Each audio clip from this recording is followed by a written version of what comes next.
Hi everyone. I wanted to do a really quick video to show my current planner and the setup that I'm using in this planner. This is a Gillio Mia Cara. This is the medium size and this is in the color Rust. And it is absolutely beautiful. This is probably one of the nicest binders I've ever owned, and it is definitely one of my forever planners. I will never get rid of this binder. I mean, look at the texture of the leather. It's just amazing. And it smells so good. I do confess that I've taken it out a few times just to sniff it. There is so much storage space in a Mia Cara. You have a popper pocket here, you have a zipper pocket, slip pocket, you've got a big back pocket here, and all these credit card slots. I don't use it to its fullest potential, unfortunately, but when I have taken a Mia Cara, when I was traveling, the extra storage space was certainly useful. I'm using DIYFish Inserts version 5 style 2, and if you're not familiar with DIYFish inserts, the great thing about these inserts is that you get a monthly overview, and she usually does this by having a fold out monthly calendar. You also get a weekly overview, as you can see here. So that is the weekly fold out.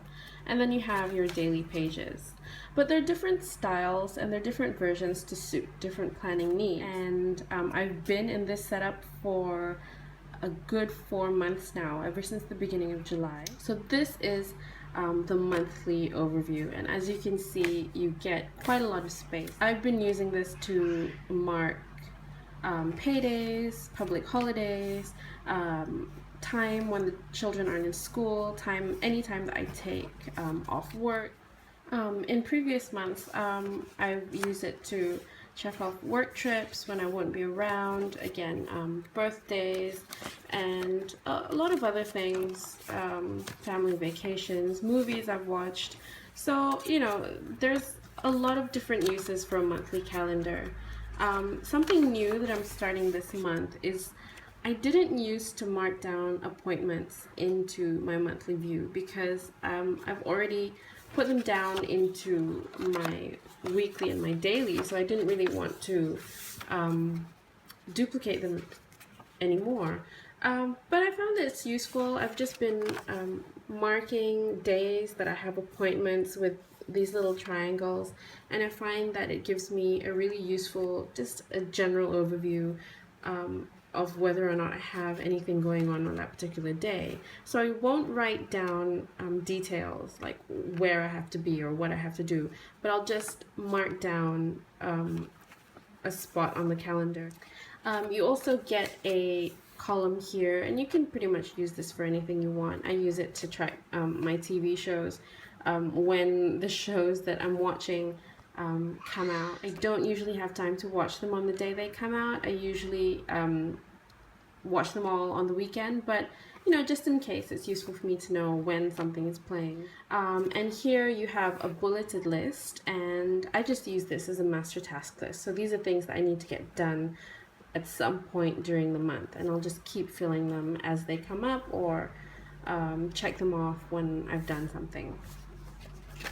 On the back of this is the monthly chart. For the longest time, I didn't use the monthly chart. So on the back of my monthly calendar, there just wasn't anything there. I didn't print anything. So you can see for August and for July, I just left the pages blank because I didn't really need to track anything. There weren't any habits that I really was interested in recording, but that all changed, and so in September you can see I started using my monthly chart again, and I find that it's useful to get a really general overview of when certain things are happening and how often I'm having good days, how often I'm having bad days, how that relates to my sleep quality and whether or not I've been sick.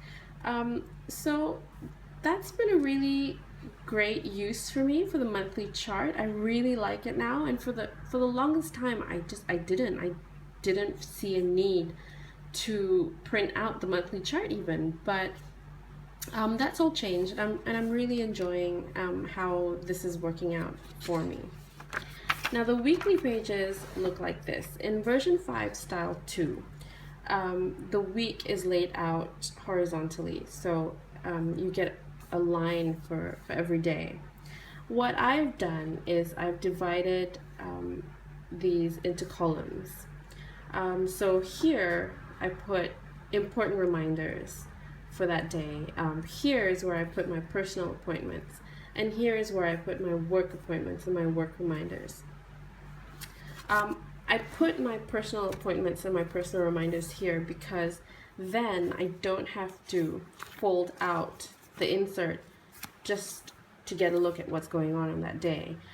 For my work calendar, it's pretty much synced to Outlook, which is also synced to my phone, so I get reminders for that anyway, but I don't for my personal reminders, which is why I put that here. And just so you know, this colored section here is not part of the DIYFish inserts. This is an overlay that I designed and I printed on top of my printed inserts, and I use it just so I know what day I'm looking at, what month, what the date is, and really if I didn't fold out this insert, it would still work fine for me. I still get my week at a glance.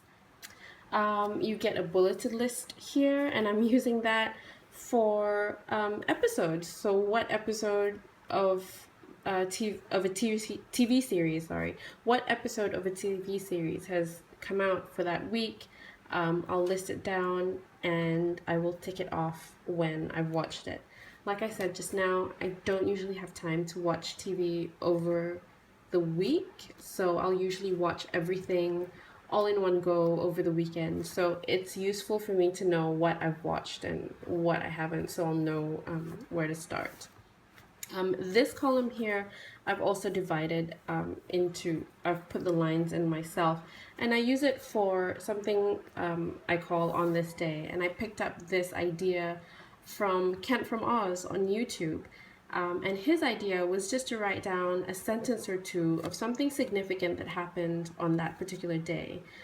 So it's not really a journal entry, it's sort of like micro journaling, and I like having that aspect in my planner. I like having sort of memory keeping that doesn't take up too much time. So I usually just put a bullet point here and there of something that happened on that day that I want to remember.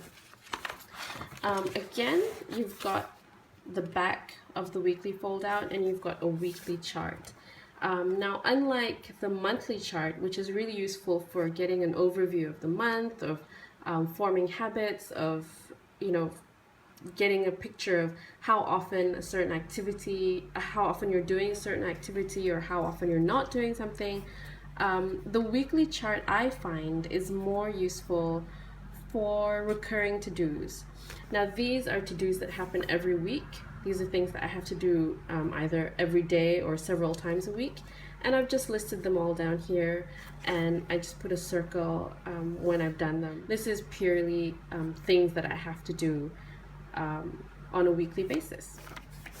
Now you get this open space here. What I use it for is that I've divided it into two.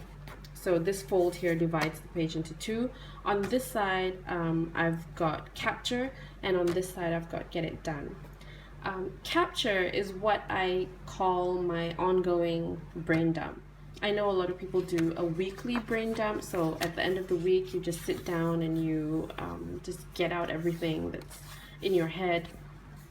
Because this planner is with me at all times, it's usually open on my desk or it's next to me in my car. I do just an ongoing brain dump. That's how I describe it. So whenever I think of something that I would like to do, or random bits of information, I'll just quickly write it down. And what I do is that I collect them throughout the week, and then it's only at the end of the week that I sort through it. On this side is my get it done. Anything or any time that I think of something that I need to do in the coming week, or even beyond that, I'll just write it down here. So what happens is every Sunday I'll sit down with my planner, and first I will go through all the random bits of information that I've written here, which of it needs to be actioned, which of it isn't relevant anymore, which needs to be scheduled, what needs to be referenced, and from there I will plan my next week. After I've done that, I'll also check all the to-dos that I've written here, and I'll schedule them for a time or a day in the coming week. So on the back of every week there's this get it done section. So if there is a to-do here that I haven't scheduled for sometime next week, I'll put a page flag, or I'll put a highlight, and I'll put it on the back of the next week. So that is how I keep track of my to-dos. Now this is what my daily overview looks like. And again, when you get the DIYFish inserts, they don't look like these. I've added all these sections. So this is an overlay. I've added the sections just so I don't just have a blank page. And I don't know if you can see, but I've just put today's top 3. So these are the top 3 things that I must get done on that particular day. I've also got personal to-dos, work to-dos, I've got a space for notes, I've got things that I need to buy, I put any appointments that I've scheduled on here, and then I've got reminders here. So I'll just list down all my to-dos for that particular day. In case something doesn't get done, I will highlight it, and then I will transfer it here. So all the incompleted to-dos for that particular week will get transferred here, on top of any to-dos that I come up with throughout the week that I know I want to schedule for the next week. So by the end of the week, I should have a list of all things that didn't get completed in that week, along with to-dos that I need to do in the upcoming week. And this whole list of things to do will then get scheduled at some point in the upcoming week. Probably 98% of my planning gets done within these pages. And even if I had no other sections in my planner, I could still survive with just these inserts. The other sections in my planner are really minimal. I have a section for my children's school. I have a section for my reference, and that is where information from my capture section, if it's something that I need to keep or something that I will want to reference later, then I'll just file it away in the reference section there. That is my setup video. I'm really sorry for the quality of this video. This is my very first one. The reason I wanted to do a video now is because I'm thinking of trying something new. Not a new setup. I'm still pretty happy in this setup, but I was thinking of trying a different size. So I'm thinking of downsizing to an A6 binder, and DIYFish offers these exact same inserts for A6, which should make the transition a lot easier. So this is my personal size setup for now. It shouldn't change too much when I move over to A6, but if there are any tweaks or minor changes, then I might make a video on that, and also just my first impressions of being in an A6 binder. But for now, that's about it. I hope this video has been useful. I know I usually get a lot of tips and tricks that I incorporate into my planning from YouTube videos, so I hope I've managed to give you some. If you have any questions, let me know. Otherwise, that's about it, and I hope you enjoyed that. Bye!